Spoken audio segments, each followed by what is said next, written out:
ating kilalanin ang napakaganda nating bida na nagngangalan namang Misaki Akane.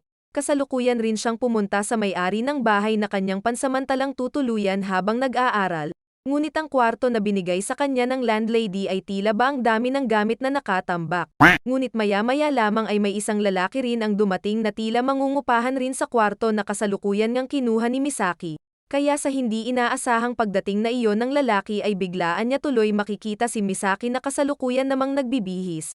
Kaya sa mga pangyayaring iyon ay agad rin namang pinaliwanag sa kanila ng landlady na siya raw ay nagkamali, dahil ang isang kwarto raw kasi na dapat para sa isa sa kanila ay mayroon na ring nakatira. Pinakiusapan na lang sila ng landlady na kung pwede raw na magsama na lang muna silang dalawa sa isang kwarto kahit na mga ilang linggo lamang. Agad rin namang pumayag ang dalawa dahil hindi rin naman daw iyon magtatagal. Subalit sa pagsasamang iyon ng dalawa sa iisang bahay ay siyang lalaki lamang ang may dalang sariling foam. Sambit niya naman kay Misaki na siya na nga lang raw ang gumamit ng foam nito at sa labas na lang raw matutulog ang lalaki.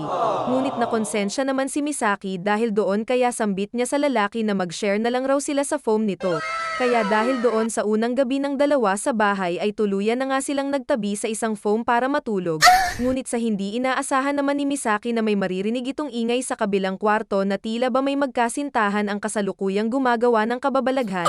Kaya naman dahil sa ingay na narinig na iyon ni Misaki ay tila tinamaan na rin ito ng kabilugan ng buwan, at dahil sa hindi niya na nga rin napigilan ang kanyang sarili kaya nagmaryang palad na nga rin ito kahit pa nasa tabi niya lamang ang lalaki.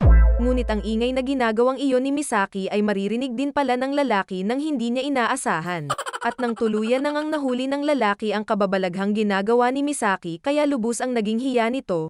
Ngunit sambit ng lalaki kay Misaki na baka raw kailangan niya ng tulong upang mas maging exciting ang lahat, agad namang pumayag si Misaki sa dahilang tinamaan na nga rin ito, kaya sa mga oras na iyon ay tuluyan na ngang naglaro ng apoy ang dalawa na talaga namang mapapasana all ka na lang.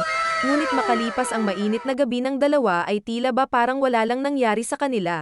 Sa muling pagbalik naman ni Misaki galing sa school ay nakikiusap ito sa lalaki na kung pwede raw ba siyang samahan nito patungong school at magpapanggap na tito niya raw ang lalaki. Pumayag naman ang lalaki na sumama kay Misaki upang tumungo nga sa school nito. Ngunit sa pagsasamang iyon ng dalawa sa school ng babae ay dito na rin magagawa ni Misaki ang mga bagay na hindi niya pa nararanasan. Kaya kung nais niyong makita ang iba pang mga exciting na kababalaghan na gagawin ng dalawa ay ilalagay ko na lang dito sa video ang titulo. Kung nais nyo ng buong storya at episodes mga lodi ay mag-comment lang. Paki-like na rin ang ating video at mag-subscribe sa ating munting channel para lagi kayong updated sa mga susunod pa nating upload na anime. Hanggang sa muli mga ka-recap. Adios amigos! よくここに入ってこられたな。本物殺される。